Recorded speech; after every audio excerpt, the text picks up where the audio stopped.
Man, oh man, welcome back, Knicks fans. I was busy working, minding my own business, trying to get some work done, and I see a notification on my Twitter, and it looks like it's just a rumor as of the moment. And it basically says like it's a tweet by this New York basketball at New York, NBA at New York. I'm not sure who this is.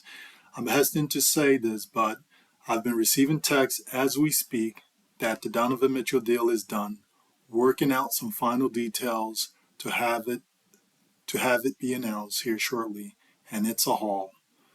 Ugh, oh, let's hear this audio. Let's see if we can hear an audio for this. See what it says. That the Donovan Mitchell deal is done. Let's start from the beginning. So I'm hesitant to say this, Jake, okay?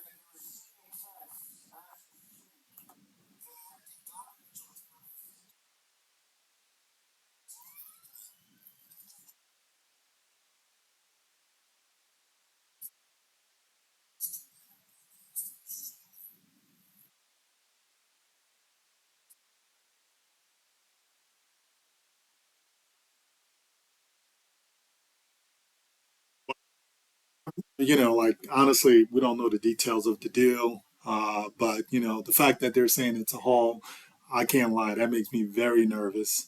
And I'm trying to figure out like, oh my goodness, what did they do? What did they give up? Let's take a look to see at Spider Mitchell. There was an interesting. I saw an interesting guys Mitchell. Can't figure out what his Twitter is. But I saw a Twitter. I saw a tweet from Donovan Mitchell, and the tweet said, "God is good." And this is like around the same time this has happened. I did actually 3 hours ago, and so I'm not even sure. Let me just type in his name, Donovan Mitchell, and see. Mitchell.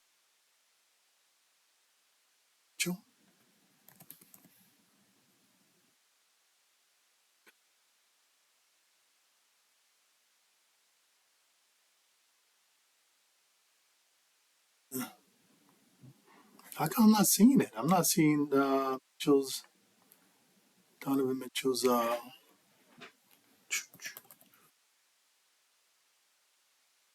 spider.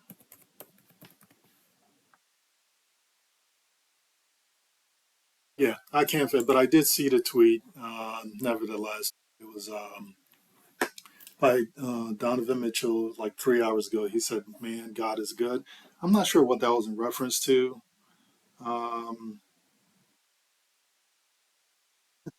there were some funny replies to that, but either way, obviously, this is just a rumor. We're not sure, and they're saying it's a haul. I'm not gonna lie, I'm nervous about it because it's like Mitchell's an excellent player, and hopefully, if he does come to New York, hopefully we'll have the pieces to, especially good defensive pieces, because that is a concern for me.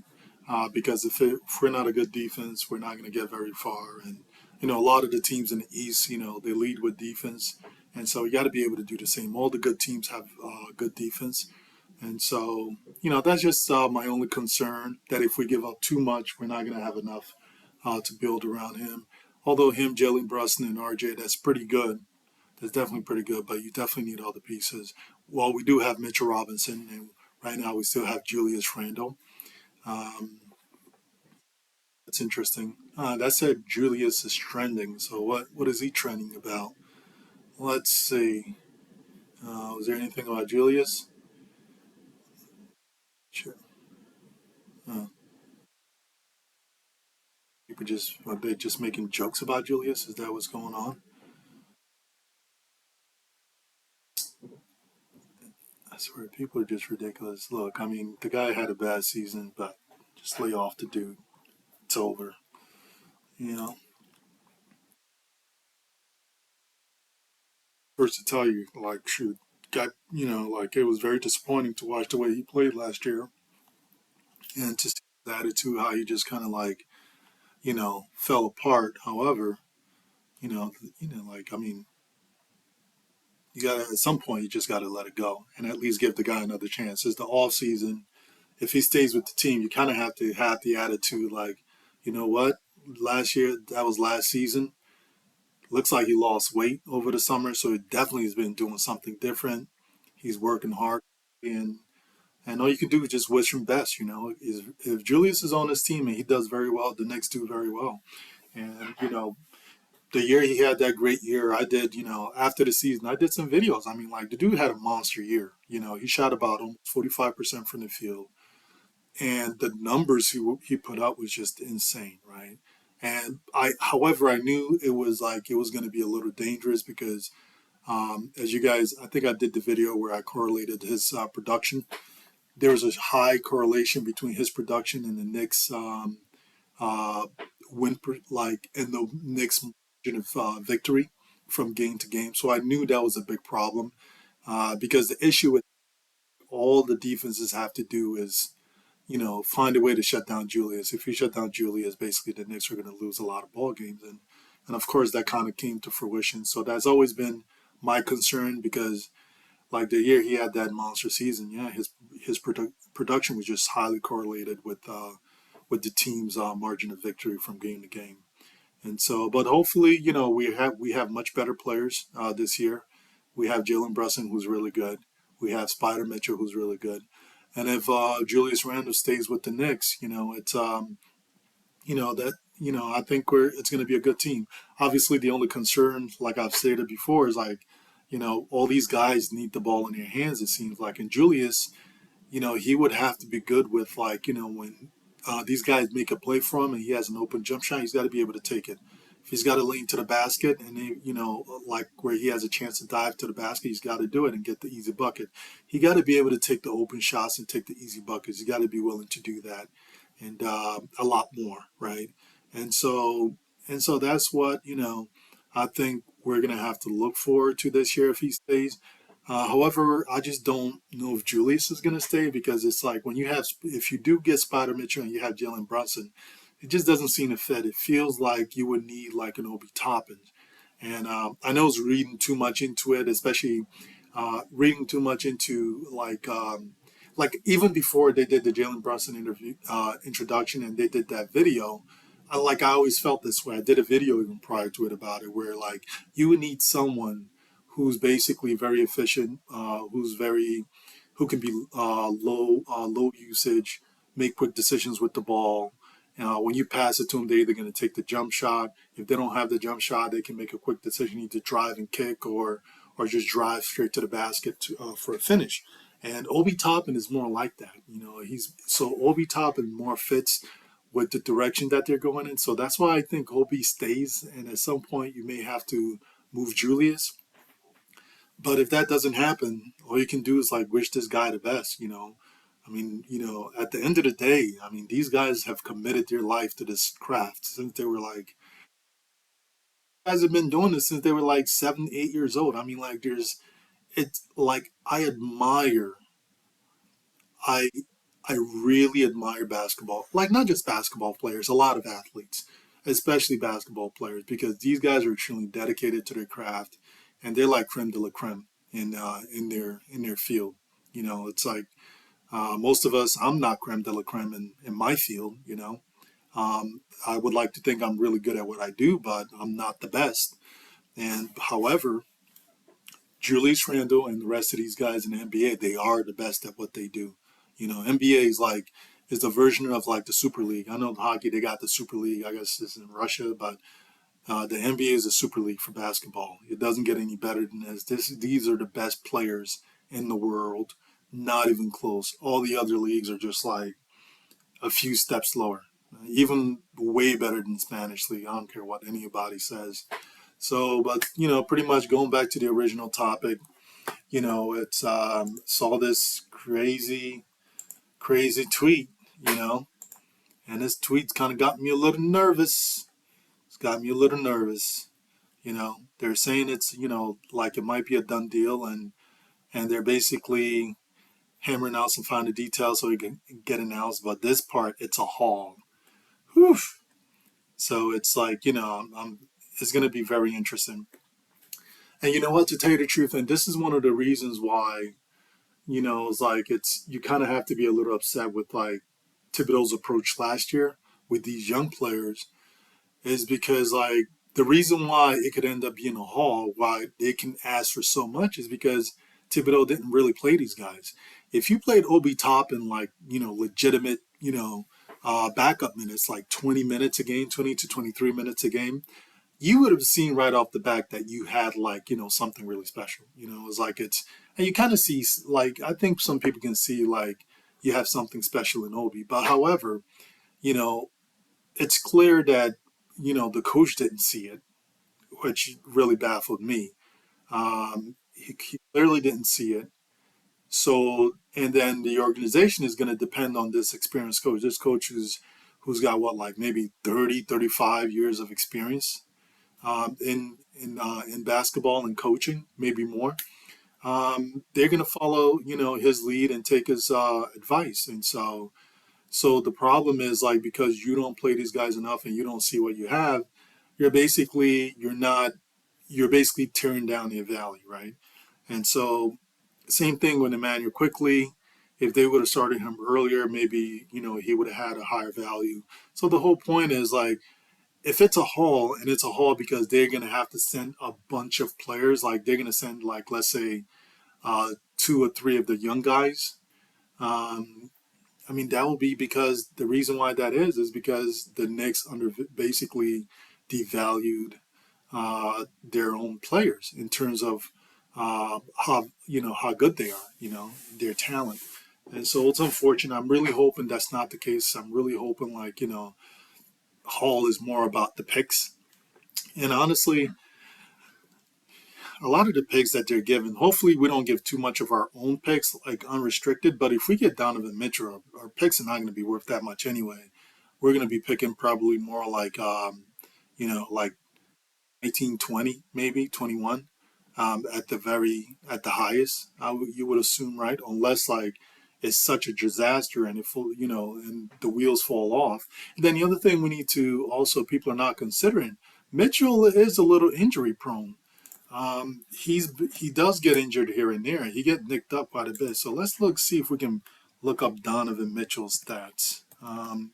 Because he does get injured quite a bit sometimes. And so if it's like, so he's gonna probably miss some games. So let's see. I'm just trying to see if I can find Donovan Mitchell's stats, kind of how many games he played. So yeah, I mean, if you look at it, this is basketballreference.com.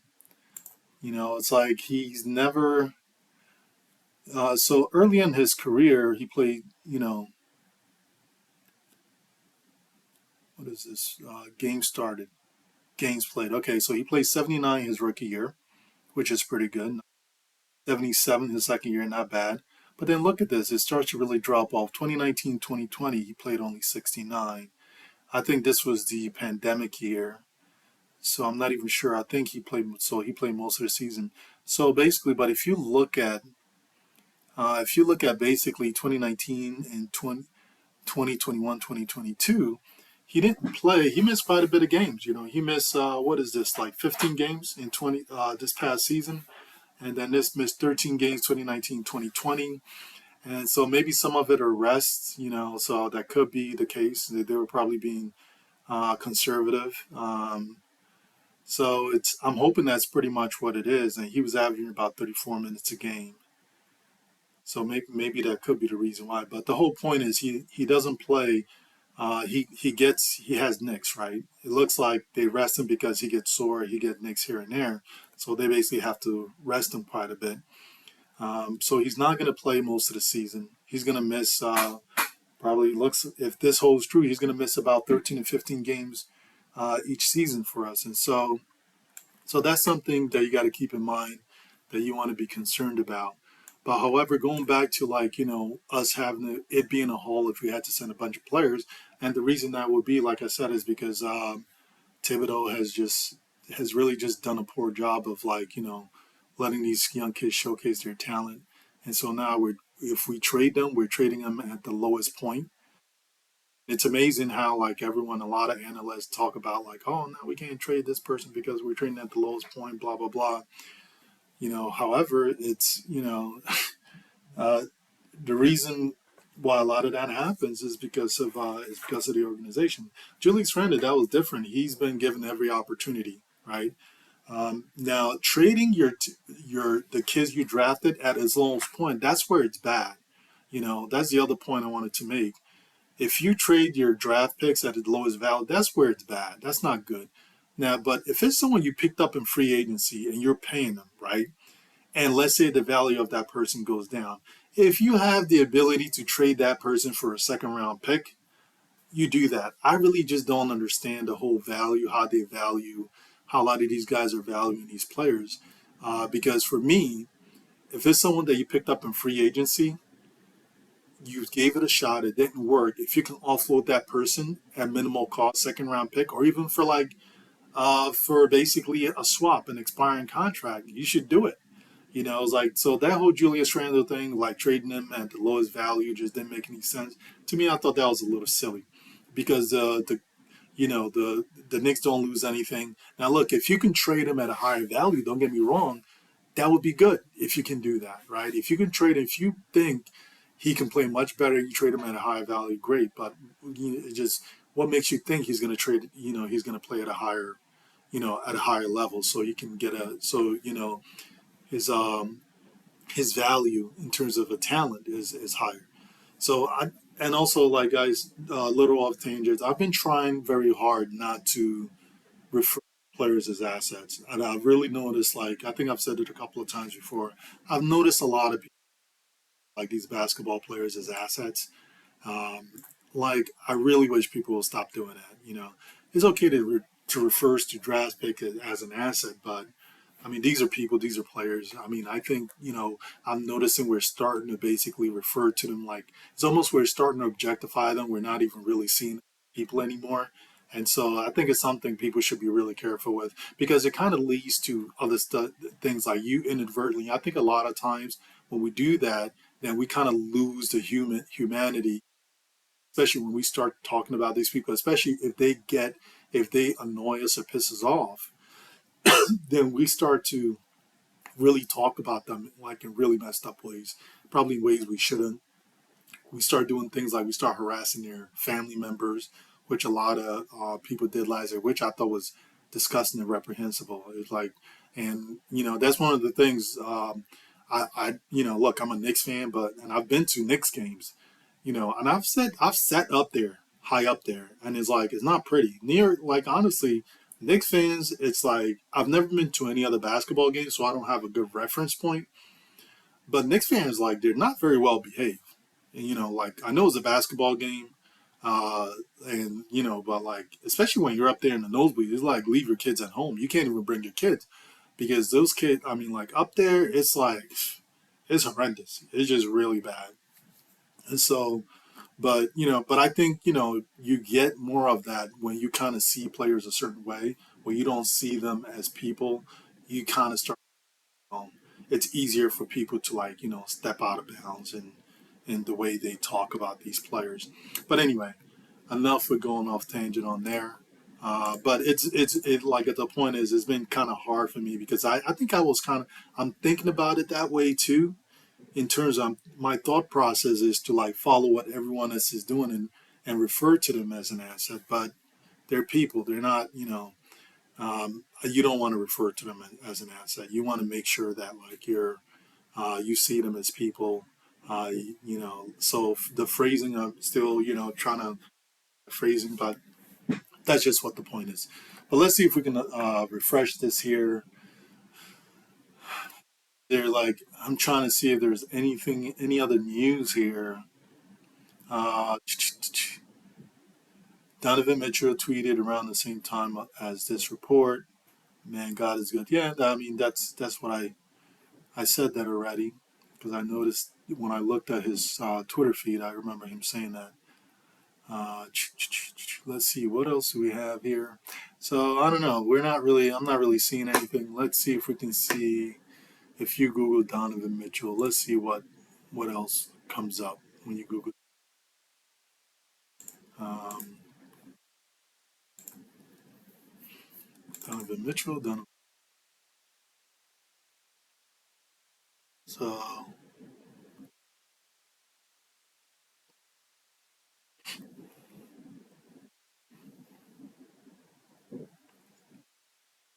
so yeah, I mean, it's, I'm not seeing anything. Really not seeing anything today. Donovan Mitchell tweeted something on Thursday. Yeah. So, well, going back to the trade itself, if it's mostly the draft picks that the Knicks end up sending, actually, if you get Donovan Mitchell, the how much are the picks really worth? I feel like the picks are still a lot though, because if you think about it, you go back to like the last trade, the last superstar we traded, Carmelo Anthony, we gave up one first round pick for him, I think. So it's and also let me see. I'm trying to think of the last big trade that happened with a superstar. Um, NBA blockbuster trades, NBA blockbuster trades. Let's say 2021. These are ideas.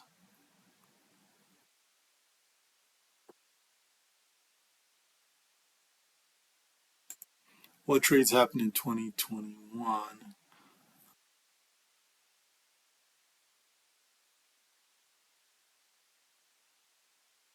Yeah, nothing. Yeah, nothing really big happened. Let's see. This is 2020, 2021. I'm looking at right now. I'm gonna see if I can see if there's any big ones and to see what it costs for for the big names in 2020, 2021, or how many draft picks it cost. Um, so yeah, I'm not really seeing much. Nothing like no like I it just I'm really struggling remembering things that happened last year, so I'm not seeing any stars that got traded 2020, 2021. Nope. Yeah, no. Just trying to get through the whole thing because I don't want to kind of cut it short and then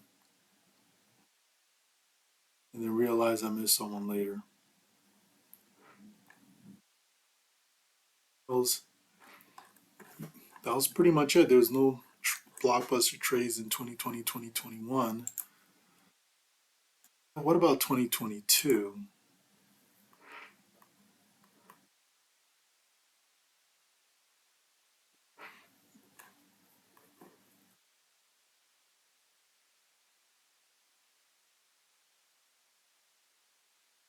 So, well, so we had the James Harden for um, kid from Philly, Ben Simmons.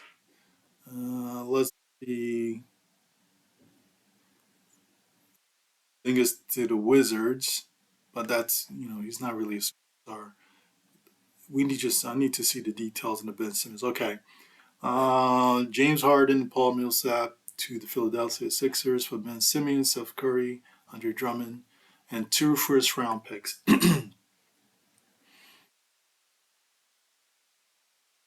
Seth Curry, Andre Drummond, and two first round picks.